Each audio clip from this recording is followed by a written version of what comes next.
अस्सलाम वालेकुम गाइस, मेरा नाम है रहमान अनवर और मेरा नाम है मोहम्मद सैद। और आज हम जिस वीडियो पर रिएक्ट करने जा रहे हैं, इस वीडियो का टाइटल है इंडियन बिलियन वेस पाकिस्तानी बिलियन। और उम्मीद करता हूं कि गाइस आपको वीडियो पसंद आएगी। अगर पसंद आए तो लाइक सब्सक्राइब जरूर कीजिएगा और कमेंट में अपनी राय का इज़हार जरूर कीजिएगा। तो चलो वीडियो करते हैं शुरू। हेलो फ्रेंड्स, मैं हूं गौरव और फोर्ब्स के 2021 की रिपोर्ट के हिसाब से आज इंडिया तीसरी ऐसी कंट्री है जहां दुनिया के सबसे ज्यादा बिलियनर्स हैं, पूरे 237 बिलियनर्स। वहीं पर इस लिस्ट में पाकिस्तान का नाम शामिल तक नहीं है। लेकिन ऐसा बिल्कुल नहीं है कि उनके पास बिलियनर्स नहीं है। उनके पास 10 बिलियनर्स और 21 बिलियनर्स है। पर इंडिया के रईस और पाकिस्तान के रईसों में जमीन आसमान का फर्क है। फॉर एग्जाम्पल, इंडिया में अमीर लोग इन्वेस्टमेंट, प्रॉपर्टी, गाड़ी, घर वगैरह में अपने पैसे खर्चते हैं और वहीं पर पाकिस्तान के अमीर जैसे कि पीएम इमरान खान के एसेट्स में 4 बकरियां शामिल है जिनकी कीमत लगभग 1 करोड़ 12 लाख रुपए है। और तो और इनके सिक्योरिटी में भी स्वर्ग और पाताल का अंतर है। I mean, जहां इंडिया में बिलियनर्स मिलियनर्स को सरकार सिक्योरिटी प्रोवाइड करती है, वहीं पर हमारे आत्मनिर्भर पाकिस्तानी भाई लोग अपने सिक्योरिटी का बंदोबस्त खुद करते हैं और आसिफ अली जरदारी की तरह 120 करोड़ की बंदूकें खरीद रखते हैं। पर दोनों भी देशों के अमीरों में इतना फर्क क्यों है? लेकिन सबसे अजीब चीज तो यह है कि पाकिस्तान के ज्यादातर अमीर लोग पॉलिटिशियंस और गवर्नमेंट सर्वेंट्स हैं। और ऐसा क्यों है? और क्या इसका और पाकिस्तान में होने वाले इकोनॉमिक क्राइसिस का कुछ संबंध है? Well friends, let's find out. तो आज के वीडियो की शुरुआत करते हैं दोनों भी देशों के सबसे अमीर आदमियों के कंपैरिजन करके। अब एज वी नो, इंडिया के सबसे अमीर आदमी है सबसे न्यारे हमारे तुम्हारे मोटा भाई अंबानी भाई, जिनकी आज के तारीख में नेटवर्थ है पूरे 100.7 बिलियन डॉलर्स, यानी कि 7 लाख करोड़ रुपए, जो उन्हें इंडिया का ही नहीं बल्कि पूरे एशिया का सबसे अमीर इंसान बना देता है। वहीं पर दूसरी तरफ है पाकिस्तान के सबसे अमीर आदमी, फ्लेक्स एंड गेट कंपनी के कर्ता धर्ता शाहिद खान, जिनकी नेटवर्थ 66,000 करोड़ है।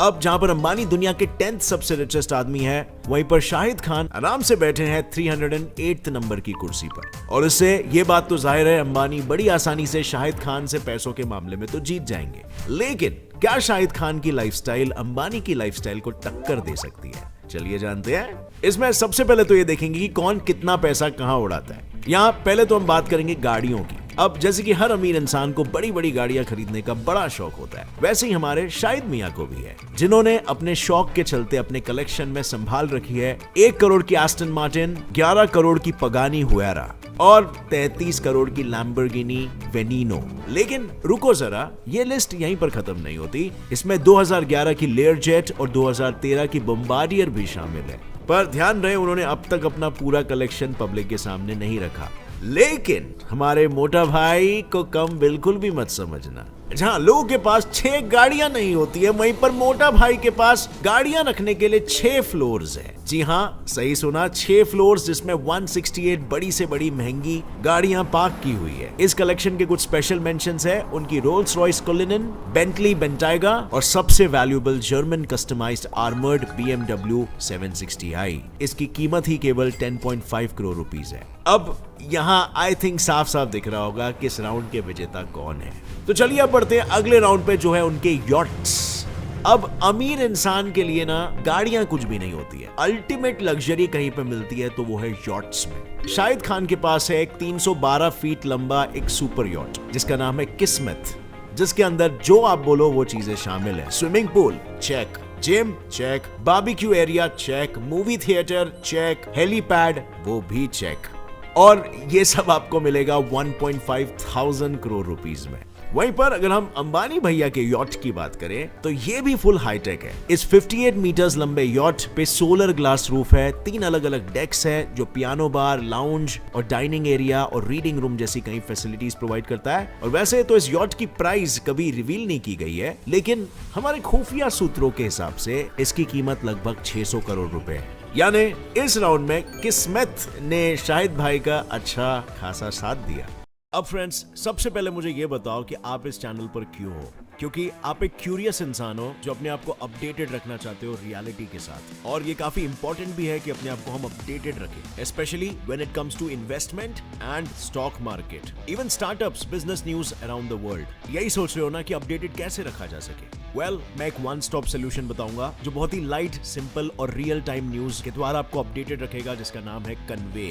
Yes, it's the one by Prasad, founder of convey. इस फ्री ऐप में मुझे हर इंपॉर्टेंट और रियल टाइम न्यूज अपडेट मिलती है स्टॉक मार्केट के बारे में, स्टार्टअप्स के बारे में, बिजनेसेस के बारे में, इन 5 simple bullet points which you can read in 11 seconds and its simple and attractive interface makes you go on reading. So सिर्फ एक ऐप की मैंने बात की है। Download this amazing app and get updates on your fingertips. Link is in the description. बस इतना ही नहीं, कन्वे के पास एक बेहतरीन स्पेशल दिवाली ऑफर भी है, जहां पर आपको 500 रुपए वर्थ के कन्वे के कूपन्स मिलेंगे just by opening a demat account from the link in the description from 30th October to 6th of November. Offer का अमाउंट डायरेक्टली क्रेडिट हो जाएगा आपके अकाउंट में by convey. So hurry, offer सिर्फ 6 नवंबर तक है। Click on the link in the description. अब finally हम बात करते हैं दोनों के घरों की। शाहिद खान और उनका परिवार इलिनॉय के एक बहुत ही आलीशान घर में रहते हैं, जिसकी कीमत अब तक तो पब्लिक के सामने नहीं आई है। लेकिन उस एक घर के अलावा शिकागो के सबसे बड़ी बिल्डिंगों में से पार्क टावर में उन्होंने एक 60 करोड़ का पेंट हाउस खरीद रखा है। साथ ही उनके पास फ्लोरिडा में एक बड़ा सा पेंट हाउस है, जिसकी कीमत करीबन 86 करोड़ है और वो पूरे 360 डिग्री का व्यू देता है। वहीं सिर्फ इंडियंस को क्या, पूरी दुनिया को अंबानी का घर, I mean उनके 27 माले की बिल्डिंग पता है, जिसके अंदर 3 हेलीपैड्स, एक ballroom, 9 high speed lifts, 50 seat का movie theatre, terrace garden, swimming pool, spa, मंदिर और स्नो रूम, सब कुछ है। और इसकी कीमत लगभग 6000 करोड़ से लेकर 12000 करोड़ रुपए के बीच है। अब यहाँ पे तो ये ऑब्वियस है कि कौन कितना पानी में है और कौन मस्त में तैर रहा है। पर बात तो यह है कि शाहिद खान को पाकिस्तान अपना सबसे अमीर इंसान तो कंसीडर करता है, लेकिन वो रहते हैं अमेरिका में। इसीलिए अभी हम कंपेयर करेंगे उन अमीरों को जो असल में पाकिस्तान में ही रहते हैं। अब हम ये तो जानते हैं कि अमीरों को गाड़ियां किस कदर पसंद होती है, फिर चाहे वो अंबानी हो, रतन टाटा, अडानी या बिरला। लेकिन पाकिस्तान के अमीरों के शौक थोड़े अलग हैं। एग्जाम्पल के लिए पीएम इमरान खान को ही ले लो। उनके पास एक भी कार नहीं है, लेकिन उनके पास 1,12,000 की बकरियां जरूर है। पर ये अकेले से पाकिस्तानी रईस नहीं है। पूर्व प्रेसिडेंट आसिफ अली जरदारी के पास भी अमानत के तौर पर करीबन 1 करोड़ की भेड़ बकरियां, गाय और घोड़े हैं। और एक अटपटा शौक जो ये पालते हैं ना, वो है फर्नीचर कलेक्ट करने का। अरे सच्ची में डॉक्टर जफर मिर्जा, जो पीएम को नेशनल हेल्थ सर्विसेज, रेगुलेशंस और कोऑर्डिनेशन पे एडवाइस करते हैं, उन्होंने 20 लाख रुपए का फर्नीचर बना रखा है। और पीएम के स्पेशल असिस्टेंट अली नवाज अवान के घर में पूरे 4,41,600 रुपए का फर्नीचर है। वेल, इनके शौक कुछ भी हो, लेकिन उनके मिलियनेयर्स इंडिया के मिलियनेयर्स के आसपास भी नहीं आते हैं। क्योंकि अगर हम दोनों भी देशों के टॉप 5 रिचेस्ट आदमियों को कंपेयर करें ना, तो उसमें जमीन आसमान का क्लियर फर्क आपको दिखाई देगा। पर कहानी में थोड़ा सा ट्विस्ट आता है। जिस तरह हाथी के खाने के दांत अलग और दिखाने के दांत अलग होते हैं, उसी तरह पाकिस्तान के मिलियनेयर्स का काउंट दुनिया के सामने अलग और असलियत में अलग है। नहीं समझे? कोई ना, ये देखो। 3 अक्टूबर 2021 में international consortium of investigative journalists ने टोटल 11.9 मिलियन डॉक्यूमेंट्स को लीक किया, जिन्हें नाम दिया गया पैंडोरा पेपर्स। इन पेपर्स ने कई सारे बड़े बड़े बिजनेसमैन, सेलिब्रिटीज, वर्ल्ड लीडर्स के फॉरेन आइलैंड्स और बैंक्स में छुपाए हुए ब्लैक मनी का कच्चा छिट्टा खोला। और इन्हीं पेपर्स के अनुसार पाकिस्तान के 700 लोगों ने अलग अलग देशों में छुप छुप के प्रॉपर्टीज खरीद रखी है। यानी इन शॉर्ट, पाकिस्तान में करीब 700 जितने मिलियनेयर्स हैं। जो सुन के मन में ये सवाल आता है कि अगर इन लोग मिलियनेयर्स हैं, तो इसमें छुपाने जैसी क्या बात है भाई? वेल, उन लोग अपनी सच्चाई छुपाते हैं ताकि उन्हें पाकिस्तान सरकार को टैक्स ना भरना पड़े, या इवन टेररिस्ट ऑर्गेनाइजेशंस उन्हें परेशान न करे पैसों के लिए। और इसी से बचने के लिए वो लोग अलग अलग स्कैम्स करते हैं। जैसे कि पाकिस्तान के कई अमीर लोग ब्रिटिश वर्जिन आइलैंड्स पे अपनी फ्रंट कंपनियां खोलते हैं, जो वही काम करती है जैसे उनका नाम है। यानी सिर्फ नाम की कंपनीज होती है, लेकिन उनका काम होता है इन अमीरों के ब्लैक पैसों को व्हाइट करना। या फिर ये रईसजादे अपने एसेट्स को इस कंपनी के नाम पे करके फिर टैक्स देने से मुक्त हो जाते हैं। और इनके दूसरे पैतरे का नाम है गिफ्ट स्कीम। अब जैसा हमने कुछ टाइम पहले देखा, कई सारे पाकिस्तानी पॉलिटिशियंस और मिलियनेयर्स ने अपने एसेट्स बताते वक्त ये कहा है कि ये जमीन तो हमें रियासत में मिली है, या फिर ये गाड़ी तो हमें किसी अनजान आदमी ने गिफ्ट कर दी है, हमारी नहीं है भाई, हमारी थोड़ी ना औकात। क्योंकि जब ये अपनी गाड़ी या प्रॉपर्टी को गिफ्ट करके रजिस्टर करवाते हैं, तब वो उन चीजों पर टैक्स देने से बच जाते हैं। लेकिन इसके अलावा पैंडोरा पेपर्स रिलीज करने वाले ग्रुप ने जब 2016 में एक और set of papers, Panama papers release किया था, तब उस वक्त के पाकिस्तानी प्राइम मिनिस्टर नवाज शरीफ ने की हुई चोरियों के सारे राज देश के सामने खुल गए। लेकिन अपने एसेट्स को इस तरह छुपाना पाकिस्तानी कॉन्स्टिट्यूशन के आर्टिकल 62I के तहत गैर कानूनी है, जिसके तहत इसी साल नवाज शरीफ को गिरफ्तार किया गया और उसकी सारी चीजों की नीलामी करने का आदेश दे दिया गया। पर इससे पाकिस्तान को किस कदर प्रॉब्लम आ सकती है? सबसे पहली प्रॉब्लम तो यह है कि शायद पाकिस्तान में फिर एक बार इकोनॉमिक क्राइसिस आ जाए। 2020 में पैंडेमिक के कारण हर देश में आर्थिक तनाव था, लेकिन पाकिस्तान में इस आर्थिक तनाव की कोई सीमा ही नहीं रही थी। पिछले 12 सालों में उनका इन्फ्लेशन रेट 11% तक बढ़ चुका था। 1 किलो आटे की कीमत 60 रुपए से ज्यादा हो गई थी और वहां के लोगों की आधी कमाई अपने परिवार को 2 वक्त की रोटी देने में ही खर्च हो रही थी। 14,000 रुपया तनख्वाह मिलता है और 4-5 बंदे हम खाने वाले हैं, उसको हम क्या करें? उसमें भी पाकिस्तान के सर पर जो इंटरनेशनल कर्जा था वो बढ़ के पूरे 44.5 ट्रिलियन रुपीस जितना हो चुका है, जिसकी किश्तें चुकाने के लिए पीएम हाउस में रखे हुए 3 भैंस और 5 गाय के बछड़ों को पूरे 23 लाख रुपीस में नीलाम किया गया था। और उससे भी जब काम न बना तब उन्होंने पीएम इमरान खान के घर को ही रेंट पर लगा दिया। अब यार तुम लोग ही देखो, ये सब कुछ करेगी पाकिस्तानी सरकार, लेकिन वहां के अमीरों को टैक्स भरने नहीं कहेगी। दरअसल बात ये ना भाई लोग, पाकिस्तान में 2% से भी कम लोग टैक्स भरते हैं और जो भरते भी है वो भी कुछ ऐसे होते हैं।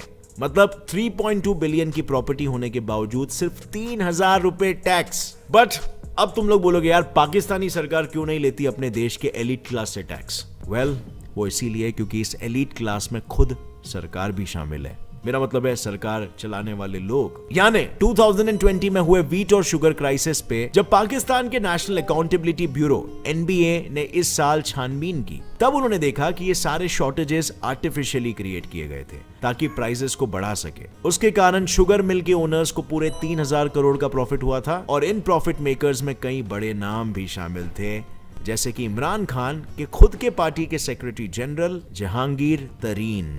दूसरे थे उसी पार्टी के लीडर खुसरो बख्तियार, जो फिलहाल पाकिस्तान के इंडस्ट्रीज एंड प्रोडक्शन डिपार्टमेंट के फेडरल मिनिस्टर हैं।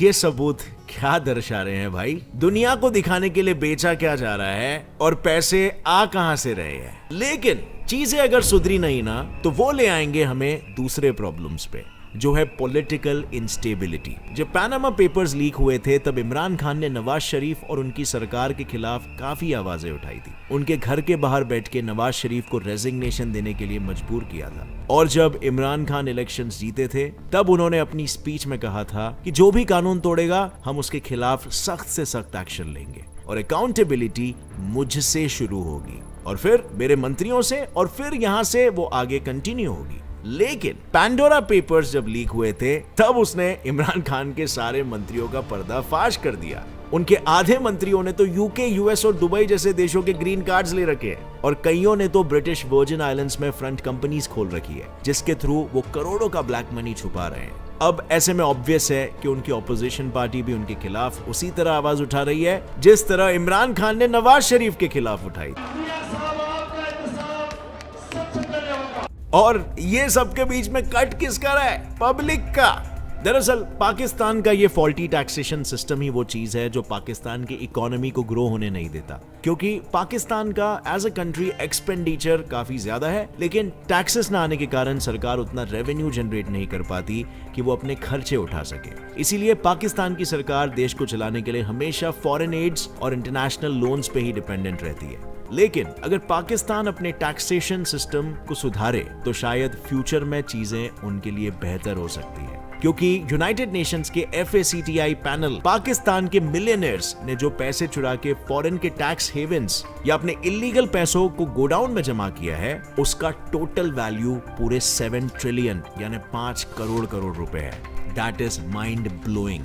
पर अब मेरा यहाँ पर एक ही सवाल है दोस्तों कि यार जब इनकी इकोनॉमी के इतने लाले पड़े हुए हैं तो उसे सुधारने के बजाय पाकिस्तान हरदम इंडिया से compete करने के पीछे क्यों तुला रहता है? वेल, आपकी इस बात में क्या राय है मुझे नीचे कमेंट सेक्शन में जरूर बताना। और पाकिस्तानी लोग, कि आपको इंडियन भाई बहनों से झगड़ने की जगह पे अपने ही गवर्नमेंट पे थोड़ा सा सवाल करना चाहिए? थोड़ा सा। वेल, आपकी जो भी राय, आपका जो भी ओपिनियन है नीचे कमेंट तो गाइस जैसा कि आप वीडियो देख रहे थे तो वीडियो काफी इंटरेस्टिंग थी। भाई ने बहुत ही मतलब कि डिटेल से बेइज्जती की है, सॉरी गजब डिटेल से बताया है।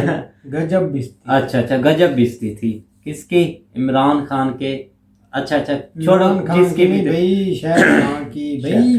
बिस्ती उसकी क्या होनी है, उसके पास भाई बहुत पैसा है। भाई अगर पैसा- कंपैरिजन नहीं भी बनता तो क्या होता है, मतलब अमीर तो है ना। बिल्कुल मतलब ऐसे जैसा कि मोटा भाई, जिसका नाम ही मोटा भाई रखा गया है, उनके पास इतना पैसा भाई।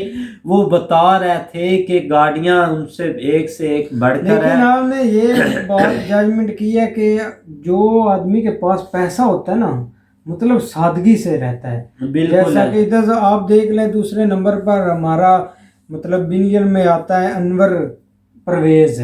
वो मतलब सादगी से रहता है, इतना ऐसे लगता है कि इसके पास कुछ भी नहीं, लेकिन उसके पास भाई 4.6 बिलियन है आई थिंक।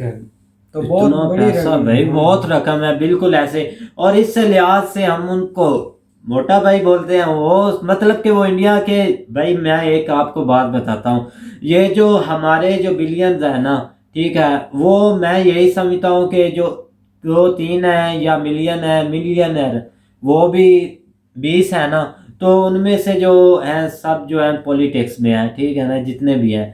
और जो दूसरा है इंडिया के भाई, वो तो नहीं है, वो तो उससे भाई हटकर ऐसा है पर ना, उनके पास पॉलिटिक्स में पैसे। आते हैं भाई, सियासत में आते हैं तो इधर से घपले मारते हैं।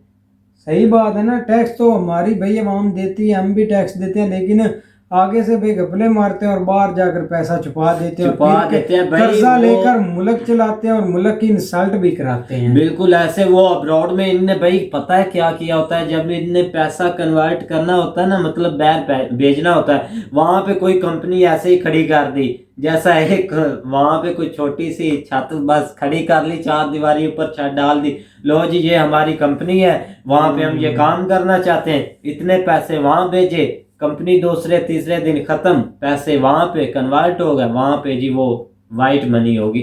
ये काम होता है भाईजान। तो इससे हटकर जो इंडिया में, वो भाई ने सच ये बोला था भाई गौरव ने कि अब आपके पास पैसा है तो आप छुपाते क्यों हैं? इसलिए छुपाते हैं कि आपको टैक्स ना देना पड़े। अगर किसी के पास बिलियन की, कितने करोड़ों की भी अगर कोई है ना जायदाद, तो वो उसका क्या होगा टैक्स? 3,000, 4,000, 5,000, 6,000, और वो भी मुश्किल से जाएगा। भाई आप देख सकते हैं कि ये सब चल रहा है। इसी वजह से मैं कहता हूँ कि इंडिया आगे है।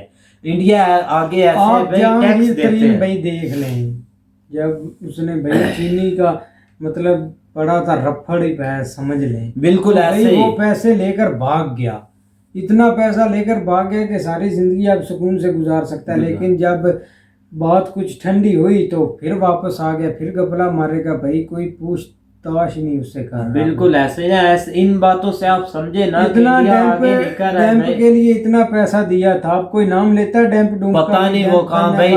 भाई मैं आपको ना एक बात बताता हूँ, यहाँ पे एक एंकर थे, मतलब के जानी उनका नाम है, मतलब कि वो हमारी सिटी के हैं, फैसलाबाद के हैं भाई।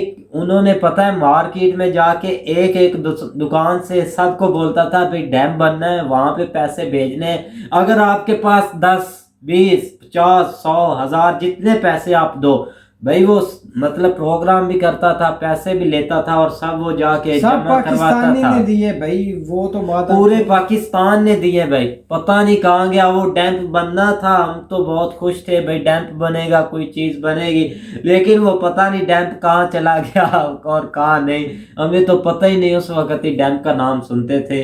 और चीनी का भी घपला पड़ा था जो कि गैब। चलो, लेकिन अब महंगाई भाई, अब तो सिर मतलब कि सर फाड़ रही है, कमर तोड़ है भाई, बहुत मतलब ही। आज नहीं तो कल अवाम सड़कों पर आ जाएगी, मतलब करने देगी। अब इमरान खान के खिलाफ होगा। बिल्कुल ऐसे ही। और उम्मीद करता हूँ कि गाइस आपको वीडियो पसंद आएगी। अगर पसंद आए तो लाइक सब्सक्राइब जरूर कीजिएगा और कमेंट में अपनी राय का इज़हार जरूर कीजिएगा। अल्लाह हाफिज़।